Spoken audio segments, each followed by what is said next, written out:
My name is Jyoti Talwar. I'm from the British Deputy High Commission, Mumbai, India. Today, I'm going to be speaking on the waste management scenario and doing business in India, basically. Some general statistics on the country, just to give you what India is like. So basically, why India? We have some positives about India. India is experiencing like 7% growth, between 7 to 8% growth. Last year it was 7.3%. Some strong economic fundamentals. We have 1.2 billion population, which in a way is good, but at times does give some kind of challenges. We have a growing middle class. The average age of the population in India is between 18 to 45 years of age. So really the population which is, helping the economy, doing basically the working population. So because it's a very young economy.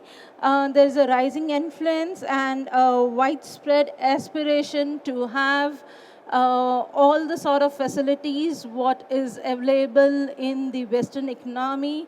There are well-traveled Indians who want the same facilities to be available in India. Something on democracy and politics. So India is a democratic country. It has had political stability since last 2 decades. The government that was elected have completed its tenure, no coup or early elections. Rule of law exists in India. India is identified as the third most attractive destination for investment in the world by UN. So most of the population in India, the educated one, can speak fluent English. The business language in India is English. We have a large pool of skilled manpower. The literacy rate of the population in India is around 60 to 70%. While we have a good literacy rate, the cost of labor is low in India, which helps in reducing the manufacturing cost. There's abundant supply of raw material. Most of the raw material is available in India. We have some geographical advantage. The markets closer to India are Middle East, Southeast, and some distant market though, but very accessible from India. I mean, you can fly to any part of the world from India between like 10 to 12 hours very easily. So basically, we have good connectivity. Something on the current government. India is currently having a strong government under Prime Minister Modi. Prime Minister Modi had a landslide win, the biggest election of the world, one can say, having an electorate of 800 million. And Mr. Modi had a majority win. So the government at the center is a majority of BJP, which is called Bharatiya Janata Party. Government currently is very well placed and committed towards business, is looking at economic reforms, has business-friendly agenda, works with the business, takes inputs from the corporate, from the businesses, how to improve business, not only in India, but with other countries, and help the economy to grow.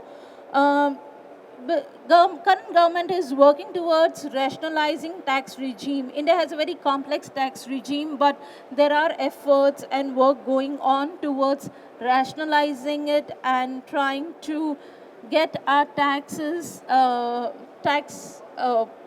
more streamlined and softened.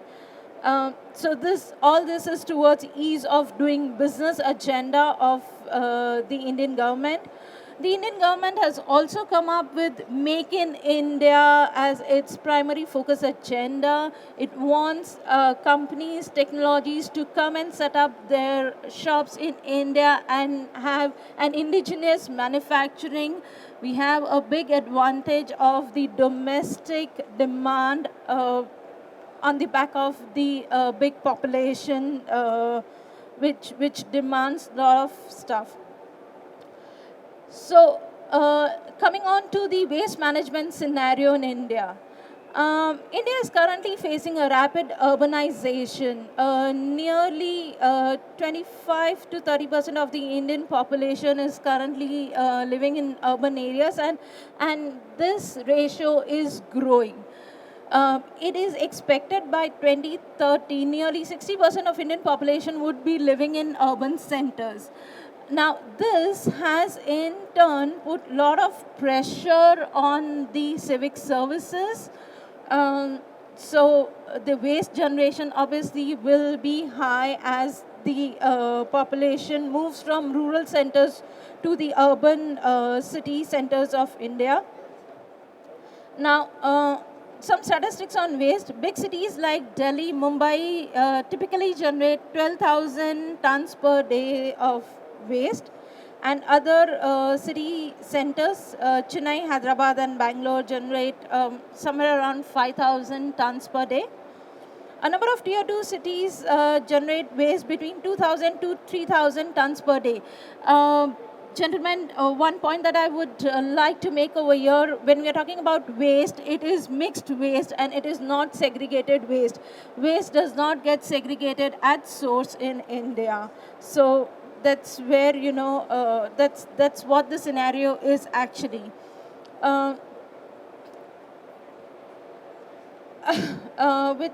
Now, the thing is that most of these waste which gets generated goes straight away, gets transported to landfill site. And most of the landfill site currently in India are beyond their capacity. Availability of landfill sites is getting tougher. The laws are getting stringent. No one wants to have a landfill site back off in the backyard. So there's a lot of opposition coming from the urban population to the government to manage their waste, and therefore the need of waste management in India currently. So as I mentioned, there is growing volume of waste and lack of effective solution by the government are driving the demand for waste management solutions and services. Waste management by India was not given a lot of importance by the earlier government, but the current government has come up with a major campaign which is called Swachh Bharat Abhiyan, Clean India Movement, where PM Modi has himself taken the initiative and has challenged the regions and municipalities to come up with a workable solution, whether they need to look out for a solution in-house or need to go out and get a solution. Government is supportive to such ideas. So around 10 billion is allocated to encourage states to develop 100 smart cities. What government is planning to do is, because of the rapid urbanization, the government is planning to develop the satellite centers as smart cities. So the basic focus of smart cities, what Government of India has put is the basic sanitation and other civic utilities that should help the citizens should be available. And government is supporting these initiatives through its national programs like Amrut Mission, which is Atal Mission for urban and rural development. Currently, in India, you don't see a lot of private sector participation in waste management, but government is encouraging private sector participation in waste management. So, to quickly highlight some of the areas where UK companies can contribute in in the given scenario is any product and technology, engineering services, waste collection and transportation, technical consulting, feasibility studies, landfill treatment, composting technologies.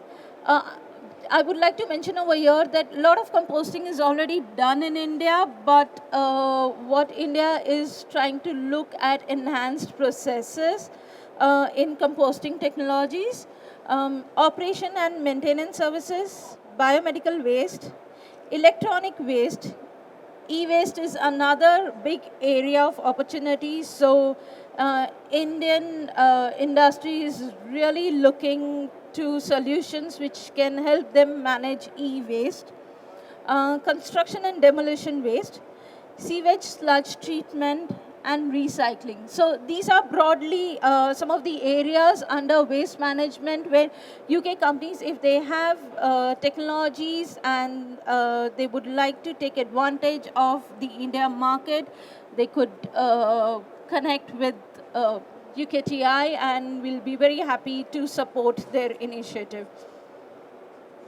So some of the challenges of doing business in India. So basically, in India, there's lack of single market. I mean, we have 29 states and 7 union territories. So managing waste is the responsibility of the states, and under the states with the urban local bodies, which is municipalities. So there is lack of a unified approach. There was a lack of unified approach, and there is still lack of unified approach. Government has very recently come up with a waste management policy. Some of the areas like construction and demolition waste and e-waste was earlier not there, so they have done a revision to their policy, and some of the guiding or guidelines are now available. So so now the focus is put on the states and the municipalities to work towards it. Uh, so, so local government basically lack finance. They don't have a lot of money to really manage the project on their own. So therefore, they are looking at private players to come and support the initiative. However, there is lack of some of the key aspects or criteria which makes the business feasible or viable. To give an example, there is no tipping fees paid in India to collect the waste. So there is no gate fees paid. So for businesses to survive is difficult. I mean, typically for composting, whatever composting is currently done, whatever revenue is generated is with the sale of the compost. And government does not pay any tipping fee. However, there are negotiations going on by the industry with the government to allow some tipping fees to be paid, so that the business model can be workable and feasible, and private players can then actually come in and work along with the government.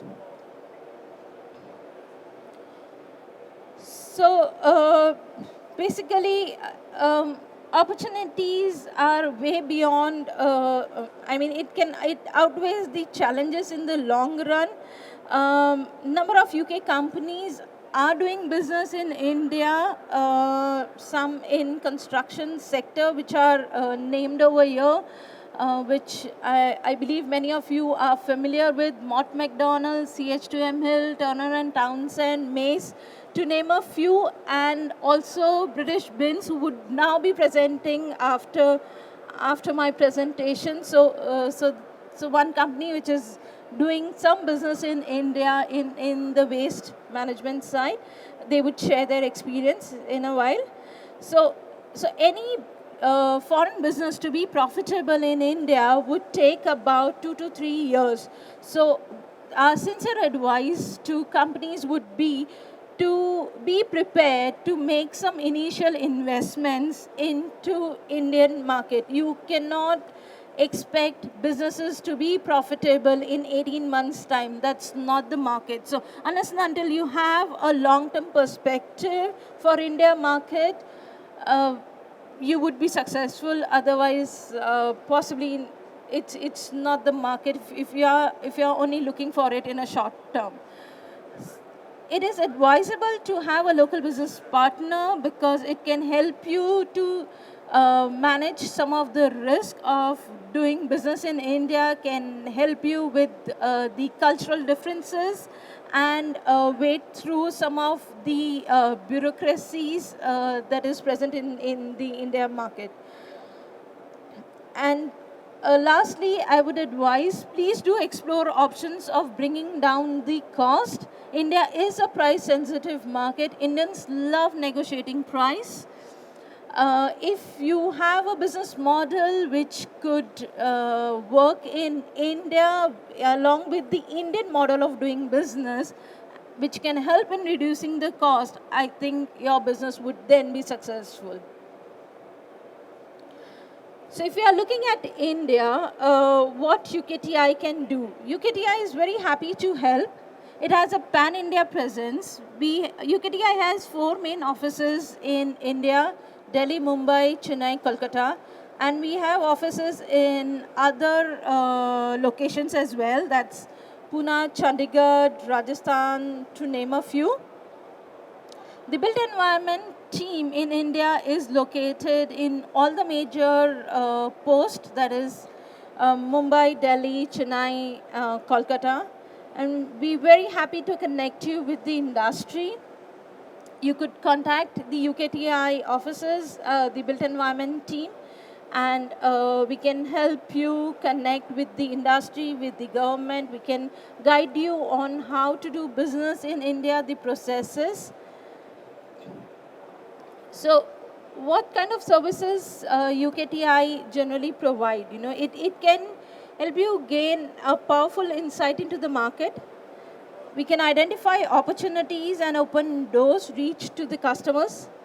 Identify business partners not otherwise accessible. It's not very easy to really pick up a phone and talk to the managing director of a business in India. You won't get through him on the line immediately. So it's a market where you need to do a lot of follow-ups. We can help you raise a positive profile of your business and help you gain a positive credibility. We can help you overcome barriers to entry and expansion. If your business needs some sort of lobbying, we could help in lobbying with the government. UKTI can help improve overseas marketing and communication strategies, help in hosting launch and networking events in the market.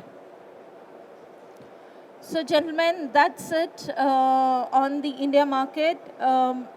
You could click on to the our portal.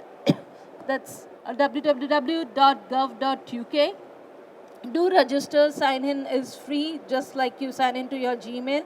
And if you have any inquiries or any questions, you could write on to my address, or you could call on to my number. Thank you. And I'll hand over now to Peter, who would share some of his experience of doing business in India. My name's Peter. I run a company called British Bins.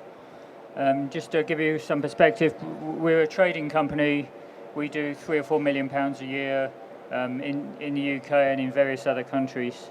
We sell wheelie bins in tough countries, different places. So we're in Nigeria, for example. So we thought we'd have a go at India. As Jyoti said, 1 billion people create a lot of garbage. And you've heard the story from Jyoti. Everyone knows India. The 150 million middle class, the economy, and the rest of the story about governments and how business friendly it's getting. If you look at what Jyoti said about segregation at source, she says they don't do it. Actually, India probably segregates more at source than any other country in the world, but it's done in a completely informal sector. It's what they call an informal sector. But what it actually means is that poor people are physically making a living by sorting out garbage by hand on the streets. That's what's actually happening in India at this time. And all of the big cities have loads of areas like this with just garbage lying around, and it's being sorted out and being collected. And some cities do it a little bit better. Mumbai is a bit more organized, but basically this is the way garbage works in India. And everyone sort of looks to the future and thinks, well, one day things are going to have to get better somehow or other. We thought we'd try and be part of that. So what we decided to do was set up a small warehouse in India, import a few container loads of wheelie bins, and focus on the rich areas, the hotels, the offices, and just see what we could get going, see what we could sell, and just build a brand name. We call it Bharat Bins in India, which is like our UK operation. So we established a company in Hyderabad. Hyderabad is a city of 10 million people, believe it or not, and it's in a state of 100 million people. So you've got real scale there, potentially. Getting things going, you hear about all the bureaucracy. It wasn't as tough as it could have been, but mainly because we've got very good contacts in India, both from my background and my colleagues' background. And we managed to get up and get all the registrations, get everything sorted out. And that was 3 years ago now. And we're now, with Jyoti's time frame, in the perspective of things should be starting to come right. It's slow. It's very slow is the reality. It's always next year things are going to get better in India. And we sell, I guess, in a year in India, 3 or 4 container loads a year. We do that a week in the UK. So it's a very slow burn. But we're still there. We're sticking with it. We're seeing what eventually things are going to get better. Importing is a big problem. India is much more price sensitive than it is quality sensitive. So of course China rules. Chinese wheelie bins might only last you a few months because of the temperature and the sunshine on plastic. It doesn't work very well. As it will last 10 years, but they're twice the price. And that's a big issue in terms of building a business. But we're sticking with it. The real issue in the waste sector in India is cultural. And I put a picture of the pickers manually doing things. And you've got 70,000 people in Hyderabad manually picking. It's a guess. No one really knows how many people, but those are the sort of numbers that are quoted. So you've got one side of the society where you've got this army of people that are making a living of sorts, and it's going to take some time to replace that. On the other end of society, and I just stuck a picture of a Ferrari there, you've got huge wealth concentrated in a few hands where they have their own interests and their own political connections, and they do quite nicely with the status quo the way it is. There are some very, very large multi-billion-dollar waste collection companies, theoretically waste collection companies, running waste sites, getting lots of money from local government to do it. So at the top of the society and at the bottom of the society, you've got vested interests that are mitigating against actually getting a Western-style waste collection operation going. And that's a real issue, and it's going to take time and a direction from central government, on genuinely collecting waste, genuinely improving the conditions for the poor people, and fighting the endemic corruption. So we're still in there. We still hope. We hope that the garbage pickers business life will get better. and eventually we might make a profit.